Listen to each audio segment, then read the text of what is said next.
اس video کو like کیجئے، اپنے دوستوں کے ساتھ شیئر کیجئے، اور اگر ابھی تک آپ نے ہمارے چینل کو سبسکرائب نہیں کیا تو اسے سبسکرائب کر لیجئے اور ساتھ ہی موجود بیل آئیکن کو دبا لیجئے تاکہ آپ کو تمام نئی سٹوریز ملتی رہیں۔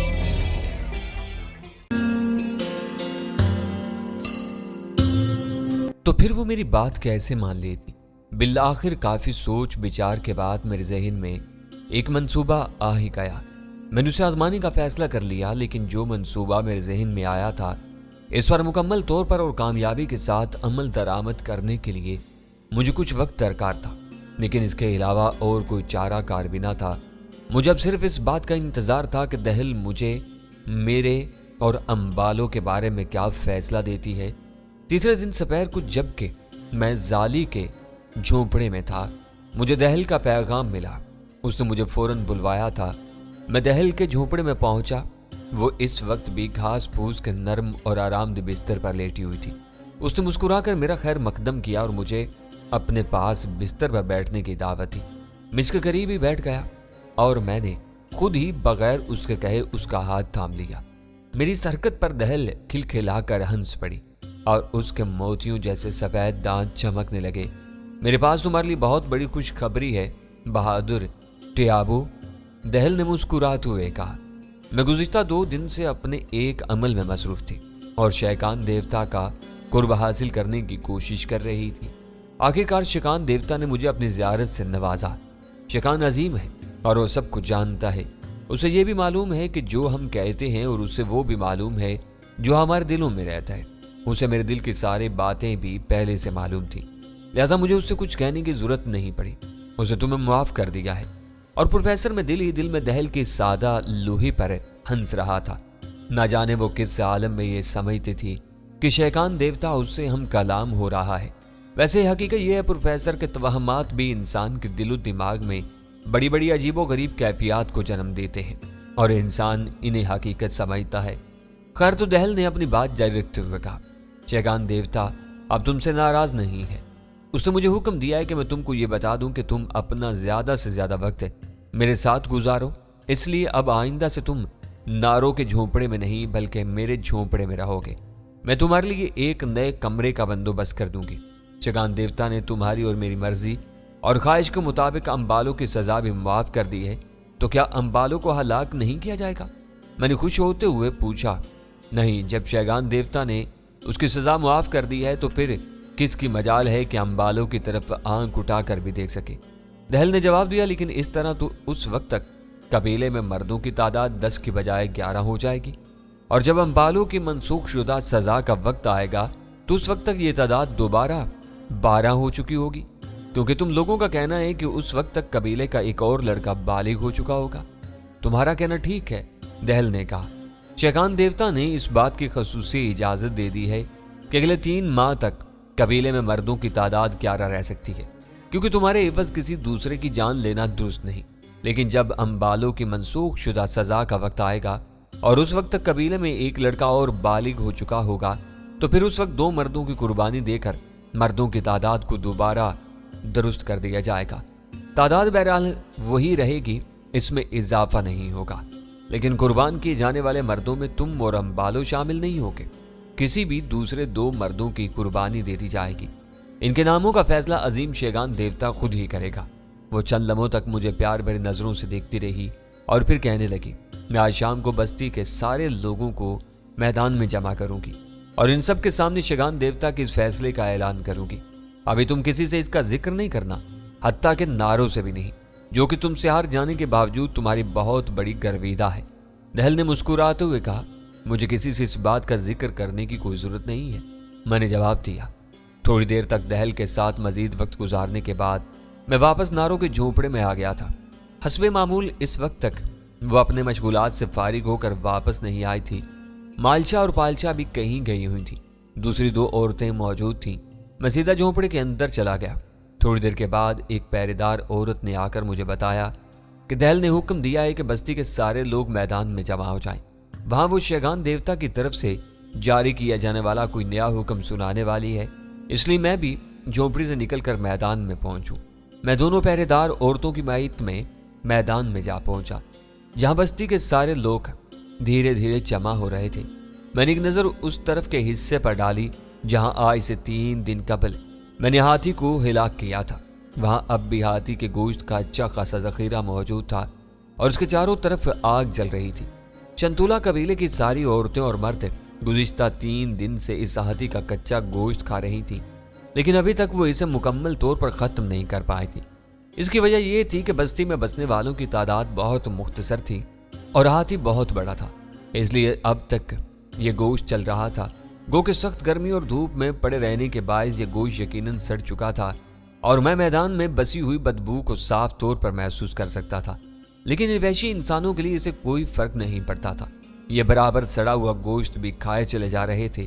2 عورتوں کے ذمہ یہ کام لگایا گیا تھا کہ وہ فضا میں سے آنے والے گوشت خور پرندوں کی یورش سے اس گوشت کو محفوظ رکھیں۔ چنانچہ 2 عجیب و غریب قسم کے ہتھیار لے کر اس گوشت کے ڈھیر کے اطراف جمع ہو گئے تھے۔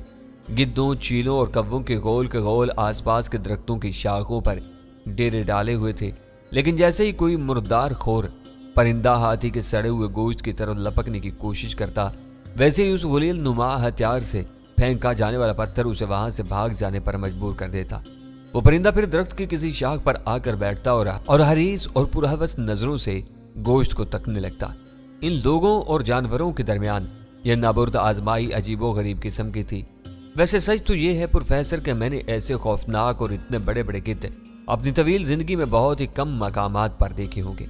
وہ بڑے بھاری بھرکم گدھ تھے اور جس وقت ان میں سے کوئی بھی اپنے لمبے چوڑے پروں کو پھیلا کر فضا میں پرواز کرتا تو اس کے سائے سے زمین پر اندھیرا سا چھا جاتا۔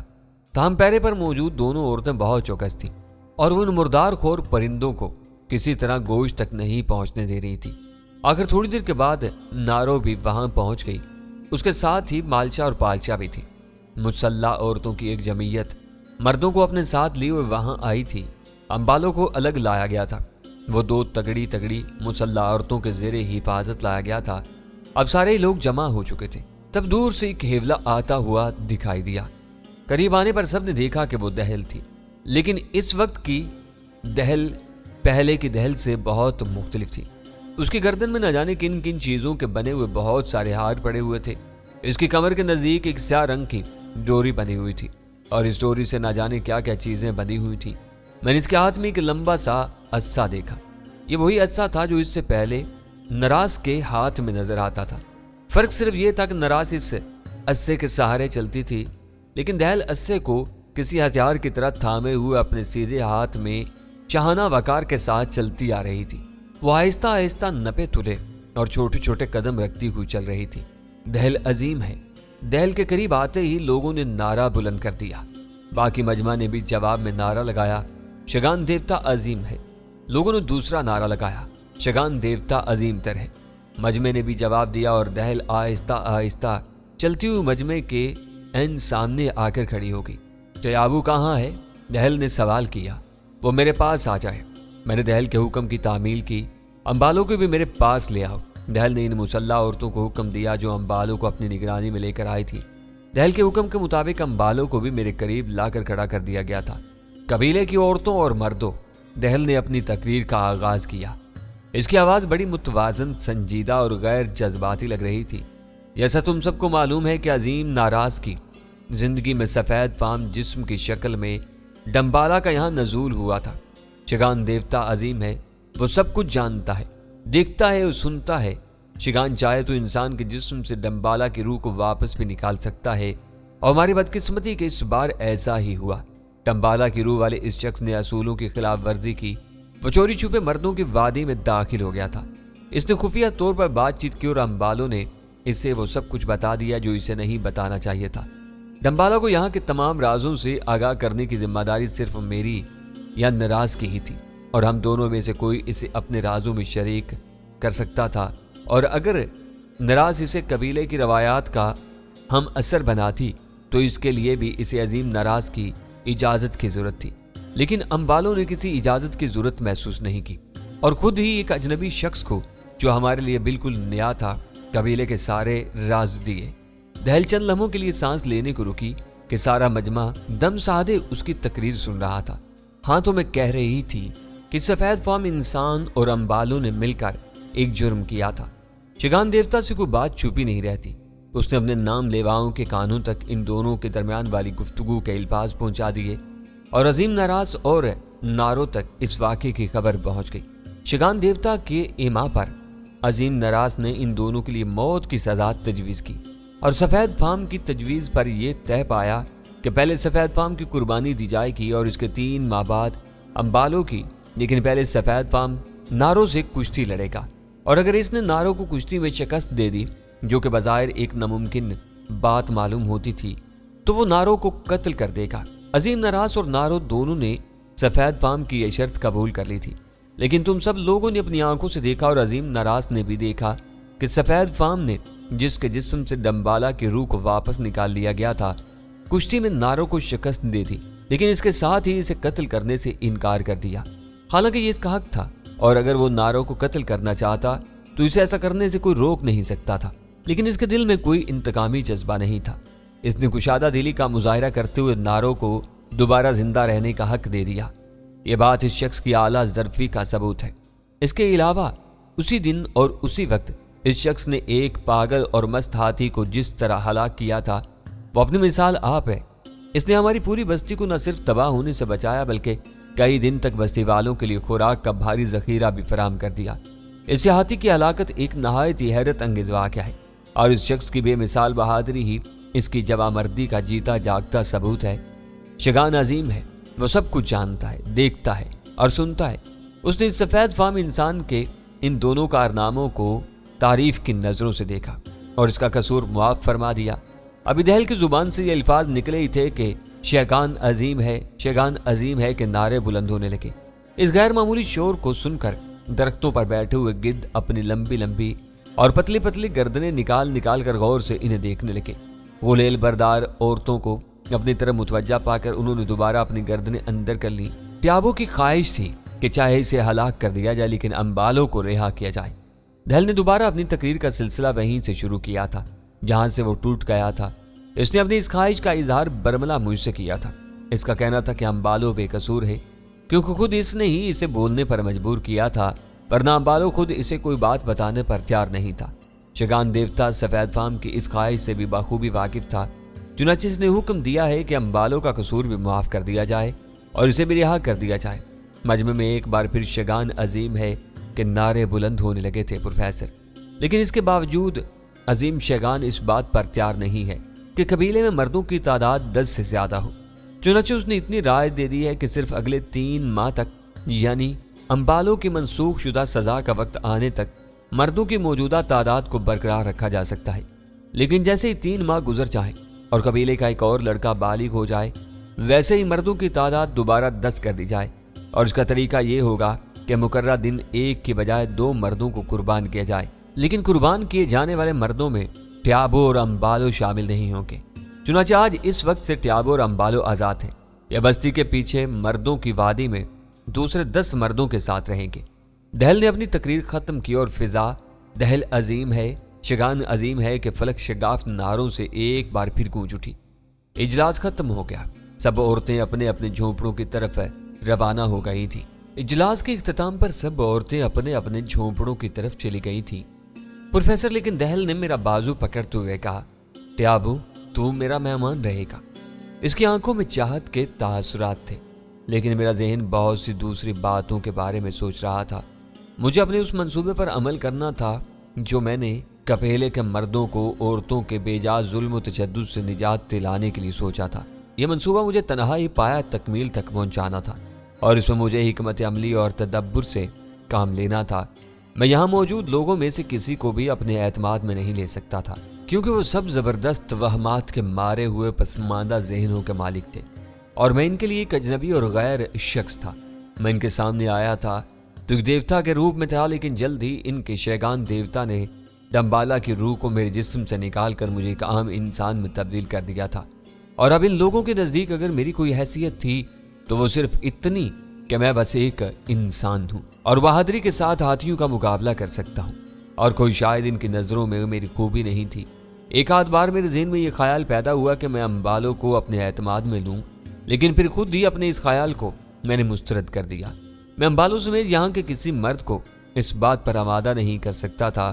امبالو نے مجھ سے شدید نفرت کا اظہار کیا تھا، لیکن مجھے یقین تھا کہ میرے طرز عمل کے بعد اس نے لازماً میرے بارے میں اپنی سوچ بدل دی ہوگی۔ لیکن یہ کہنا میرے لیے مشکل تھا کہ وہ میرے اعتماد پر پورا اترے گا۔ اگرچہ اسے میری وجہ سے معافی مل گئی تھی، لیکن ضروری نہیں تھا کہ وہ میری بات مان لے۔ وہ ساری رات میں نے دہل کے ساتھ گزاری۔ میں خاموشی سے اٹھا اور دہل کے جھونپڑے سے باہر نکل گیا۔ باہر ہر طرف گہرا اندھیرا پھیلا ہوا تھا اور جنگل کی طرف سے طرح طرح کے جانوروں کی ڈراؤنی آوازیں سنائی دے رہی تھیں۔ میں خاموشی سے آدم خور وحشی عورتوں کی بستی سے نکل آیا۔ میرا رخ اب ساحل کی طرف تھا اور میں صبح کا اجالا پھیلنے سے پہلے ساحل کے ساتھ ساتھ چلتا ہوا اس بستی سے کافی دور نکل جانا چاہتا تھا تاکہ یہ لوگ مجھے تلاش نہ کر پائیں۔ مجھے معلوم تھا کہ پتھر کے زمانے کے یہ لوگ بہت سی ایسی خصوصیات کے حامل ہوتے ہیں۔ یہ انسان کی بو پہچانتے ہیں اور ہلکی اور دور دراز سے آنے والی آوازوں کو بھی سن سکتے ہیں، جنہیں تم لوگ آج کل صرف الیکٹرانک آلات کی مدد سے سن سکتے ہو۔ ان کی جبلتیں حیوانوں سے بہت زیادہ ملتی جلتی ہوتی ہیں، کیونکہ یہ لوگ خود بھی نیم حیوانی زندگی گزار رہے ہوتے ہیں۔ میرا مقصد یہاں سے چلے جانا نہیں تھا، بلکہ مجھے دوبارہ واپس آنا تھا۔ لیکن 3 ماہ کی مدت گزرنے سے صرف چند روز پہلے مجھے ان کے توہمات زدہ ذہنوں کو توہمات کے استعمال کے ذریعے سے ہی اپنے قابو میں کرنا تھا۔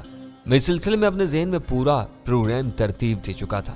میں ساحل پر چلتا چلا گیا اور میں نے راستے کو اپنے ذہن میں محفوظ رکھا، کیونکہ مجھے ایک بار پھر یہاں واپس آنا تھا۔ ہر طرف ویرانی کا راج تھا۔ سمندر کی سرکش موجیں جو اندھیرے میں کسی سیاہ سیال مادے کی طرح نظر آ رہی تھیں اور ساحل سے ٹکرا کر شور مچا رہی تھیں، اور گہرے سناٹے میں ان کی آواز بڑی بھیانک معلوم ہوتی تھی۔ صبح کا اجالا پھیلنے سے پہلے میں کئی میل کا سفر طے کر چکا تھا اور انتہائی گھنے اور خطرناک جنگل میں داخل ہو گیا تھا۔ جنگل کے اندر جا کر بھی میں نے راستے کی سمت کو اپنے ذہن میں رکھا تاکہ واپسی میں دقت نہ ہو۔ اب صبح ہوئے کافی دیر ہو چکی تھی اور میں شنتولا قبیلے کی بستی کو میلوں پیچھے چھوڑایا تھا۔ گھنے جنگل کا دلفریب حسن مجھے محسور کیے دے رہا تھا۔ درختوں پر ہر قسم کے عجیب و غریب چھوٹے اور بڑے پرندے چہچا رہے تھے۔ بھاری جسم اور لمبے لمبے بالوں والے سیاہ اور بھورے رنگ کے بندر درختوں کی شاخیں پکڑ کر ادھر سے ادھر جھول رہے تھے۔ خرگوش، لومڑیاں اور گیدڑ ادھر سے ادھر بھاگتے پھر رہے تھے۔ فطرت کی ساری رعنائیاں میرے سامنے بکھری ہوئی تھیں اور میں سوچ رہا تھا کہ شاید میں پہلا انسان ہوں جس نے زمین پر قدم رکھا ہے، کیونکہ دور دراز تک کسی انسان کا وجود نظر نہیں آتا تھا، اور بھلا اس قدر گھنے تاریک اور خطرناک جنگل میں انسان کا گزر ہو بھی کیسے سکتا تھا۔ اچانک مجھے پانی کے ہولے ہولے بہنے کی آواز سنائی دی۔ شاید سامنے درختوں کے پیچھے کوئی پہاڑی چشمہ یا پہاڑی ندی تھی۔ میں نے آواز کی سمت اپنی پیش قدمی جاری رکھی۔ گھنے درختوں کے بہت سے جھنڈوں سے گزر کر میں باقی ایک ندی کے سامنے پہنچ گیا۔ ایک چھوٹی سی پہاڑی ندی تھی جس کا پانی شیشے کی طرح صاف، شفاف اور ہلکے نیلگوں رنگ کا تھا۔ پانی کا اس قدر حسین اور شفاف رنگ میں نے بہت ہی کم دیکھا ہوگا۔ اس پانی کو دیکھ کر بے ساختہ میری طبیعت مچل گئی اور میں نے اس میں چھلانگ لگا دی۔ پانی کا بہاؤ تیز تھا اور ندی شاید بہت تیز رفتاری سے بہتی ہوئی آگے جا کر سمندر میں مل جاتی تھی، اور میں بڑی دیر تک ٹھنڈے اور فرحت بخش پانی سے لطف اندوز ہوتا رہا۔ کبھی میں بہاؤ کے ساتھ ساتھ تیرنے لگتا اور کبھی اپنے طاقتور بازوؤں کے سہارے بہاؤ کے خلاف تیرتا رہتا۔ غرض یہ کہ کئی گھنٹوں تک میں پانی کی موجوں کے ساتھ اٹکلیاں کرتا رہا اور اپنے جسم کو آرام اور سکون پہنچاتا رہا۔ پانی میں رنگ برنگی مچھلیاں بھی تھیں جو کبھی میرے سنگ تیرتیں اور پھر ادھر ادھر پھیل جاتیں، اور پانی کے بہاؤ کی تیزی کے علاوہ اس کی گہرائی بھی بہت زیادہ تھی۔ میں نے کئی بار پانی کے اندر غوطے لگائے اور کافی دیر تک خود کو پانی کے اندر رکھا۔ ایک بار میں بالکل پانی کی تہہ تک چلا گیا جہاں پہاڑوں سے ٹوٹ کر آنے والے عجیب و غریب شکلوں کے پتھر جگہ جگہ بکھرے پڑے تھے۔ زمانے کے ادوار اور پانی کی مار نے ان پتھروں کو طرح طرح کے رنگ اور طرح طرح کی شکلیں عطا کر دی تھی۔ میں نے غور سے دیکھنے لگا۔ اگر میرے جسم پر کوئی لباس ہوتا تو میں ان میں سے کچھ نادر الوجود پتھر چن کر ضرور اپنے پاس رکھ اور انہیں وقت ضرورت ہے کسی کو تحفے میں پیش کرتا، لیکن افسوس کہ میرے جسم پر کوئی لباس نہیں تھا۔ تاہم میں نے چند خوش وضع اور خوش رنگ پتھر اٹھا کر اپنی مٹھی میں بند کر لیے تھے۔ میں پتھروں کو دیکھنے میں اتنا محو تھا کہ مجھے اس بات کا پتہ ہی نہ چلا کہ باہر کیا ہو رہا ہے اور اس ندی کے کنارے کون سے نئے اور حیرت انگیز واقعات میرے منتظر ہیں۔ میں جیسے ہی جسم اوپر اٹھایا اور تہ سے بلند ہونے کی کوشش کی، مجھے محسوس ہوا کہ مجھے چاروں طرف سے جکڑ لیا گیا ہے۔ میں نے اپنے جسم کے اطراف نظر ڈالی۔ درختوں کی چال کی مضبوط رسیوں کا بنا ہوا جال میرے جسم کے گرد کسا ہوا تھا۔ یہ بہت ہی چھوٹے چھوٹے خانوں والا جال تھا اور شاید سمندر سے بڑی بڑی اور بھاری بھاری مچھلیوں کو پکڑنے کے لیے استعمال کیا جاتا تھا۔